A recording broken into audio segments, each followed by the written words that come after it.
Hello friends. Azim Info directory are here. Battery health. I've done just that here on my iPhone 13 Pro Max, and I've had it since launch day. So this phone is, it's not old, but it's definitely getting near that year point, and I'm still at 100%. So I want to talk to you about what I haven't done and what I have done to maintain this health. Now you can apply all these tips and things you're going to learn in this video to your particular iPhone. I'm going to begin with a couple things I never let it do. So I never let this thing fully discharge to the lowest level, like, down to where you see red and things like that. So definitely never let it discharge. And I had a high awareness of this. I was constantly, I wouldn't say all the time checking it, but I would periodically throughout the day, every couple hours or so, just take a look, make sure the battery is not that low. This is something that was always on my mind. Definitely wanted to make sure I preserved it. I had an experience where my iPhone 11 Pro Max dropped a few percent within just a couple months.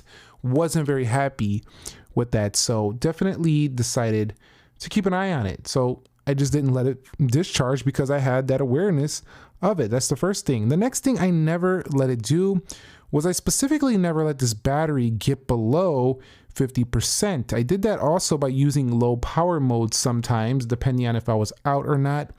And there was a couple times where I did slip up and it did hit 49, 48%, but overall I worked on it and made sure that I definitely did not go below 50% for the majority of the time, whether that meant I was plugging into a car charger when driving, a battery pack on the go, or, just constantly topping up throughout the day if needed. The 13 Pro Max doesn't really need top ups that often, but when it did, I made sure that I topped it up so I didn't go below the 50% mark, which might actually cycle the battery. And you got about 500 cycles. If you keep cycling it every day, you're definitely going to witness this thing go down a little bit faster than you would like. The next thing I always did was I made sure I used Apple certified chargers. So you want to make sure you use an OEM based product.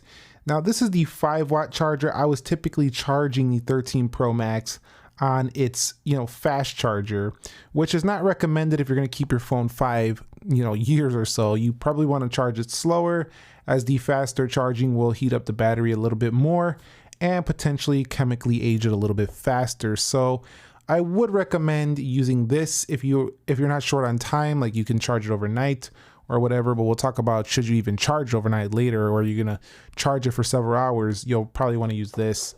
But the iPhone 13 Pro Max, I was always fast charging it. But the thing I gotta say, again, always use the Apple certified chargers. There are some great chargers people don't have no problems with, such as some Anker chargers, stuff like that. But I typically just use the OEM all the time, have had no issues. The next thing I did was make sure that I kept the optimized charging mode on. So if you go to battery and then you click on battery health, there's going to be an area that says optimized battery charging. Now I made sure this was clicked on from the very start of getting my iPhone, just to be certain that, you can definitely reduce some battery aging. This iPhone will learn, it says right here, from daily charging routine, so it can wait to finish charging until you are going to use it. So why not use something Apple's including to help you reduce battery aging? You would not be wise if you don't use that feature. Next thing I also did was I never really wirelessly charged it, believe it or not. I know it's awesome that you have wireless charging capabilities, and a lot of people are going to place this thing on a wireless charger, but for me, I don't like how it heats up my battery. I definitely feel like it's going to knock a few percentage points off if I'm constantly wirelessly charging. Again, if you get a reputable wireless pad from a reputable company that knows how to produce those things a little bit better than some generic versions, you probably won't hurt it too much. But at the same time, still, I don't really prefer wireless charging, and that's something I didn't do, and I'm still at 100%. So I'm not sure if that played into it, but I just had to mention it here. It might help you maintain your battery life. The next thing I did, and I'm not going to enable it right here, but I went to accessibility. I made sure that auto brightness was enabled. This way you can definitely not hurt the battery because you're always having a max brightness all the time or really high brightness.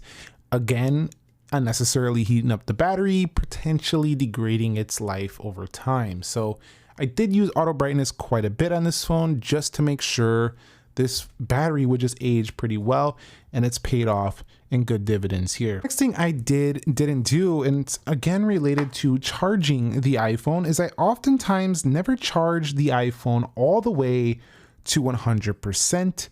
Are you agreeing with this, or do you always charge to 100%? Another way just to avoid, kind of cycling it a lot, I just didn't do that often. I mean, I always like having 100%, but I didn't always do that. A lot of times I would just pull it off at 89, 92, under 95, 90. I would just pull it off the charger and I'd be good to rock and roll for quite some time. So I just really didn't always charge it to 100%. That's just something I had to mention here. It could be a way you can help avoid cycling the battery too much. Another thing is related to outdoors. So, sometimes you go to the beach, you place your phone down with a case, whatever, and you just have the sun beaming on it. And even with a case, it can still get quite warm. In addition to that, I never really did that. I also didn't put this in a windshield with a car.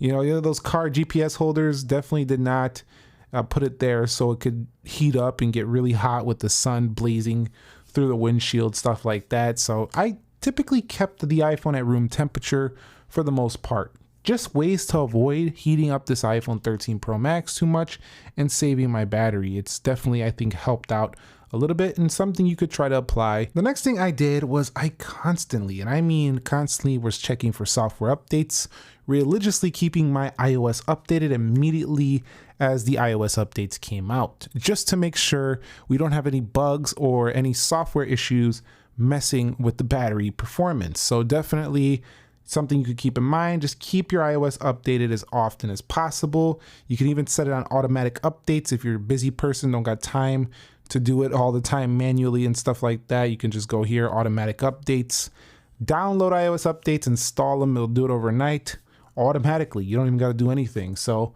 just make sure you have those turned on and you'll be good to go. Another thing I did a lot of the time was, and I'm not sure this one really helps the battery too much. It probably doesn't do much at all, but I just kept it clean a lot. Made sure no dust, particles and things got inside my phone, potentially getting in there, and maybe just by the very tiniest of chances might have got in there and messed with some battery contacts, stuff like that. Making sure just nothing gets in the phone, keeping it clean was definitely something on my high priority list and can help it to make sure you keep everything out. Even though it's like IP68, you still want to make sure you don't get nothing in there. And another thing I did was I also turned off features that I don't use that much on the iPhone. So for example, background app refresh, I turned this off. Why would I have this thing on in the background, constantly using battery, constantly updating, refreshing?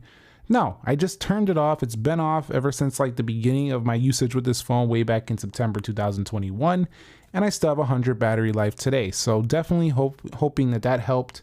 Again, not sure how much each one of these individually helped, but just turning off some unnecessary features just helped quite a bit, like that one, for example. And another thing I didn't really do much is I didn't really charge this thing overnight. I think we mentioned this a little bit earlier, but I just didn't leave it charging while I was asleep. I just wanted to make sure that, it didn't overcharge. It doesn't really overcharge, but, it just wanted to make sure that, it wasn't hurting the battery or cycling it too much by, charging while I was sleeping. Now, some people can't get around this. They just have to charge overnight.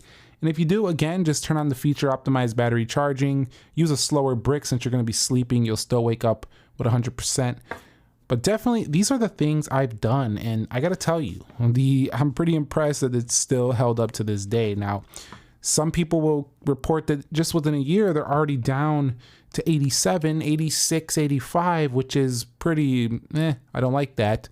So try to implement some of these on your next iPhone purchase, or if you get a new battery, refresh it to 100%. Like if you replace it and it got a new refresh to 100%, try to apply some of these and see how it goes for you and report back later. I'm pretty sure a lot of them will help out just a little bit. And if you have any more tips, again, this was only like 10 to 12. I didn't cover every single thing you can do. I'll save that for a future video. Let me know your thoughts on that down below. You can help others out. Let them know what you did specifically and kind of give us an idea of where your battery capacity has been on your current iPhone. Thumbs up if you enjoyed the video. Subscribe if you haven't already. Nick here. Be sure to be well. Catch you on the next one. Peace.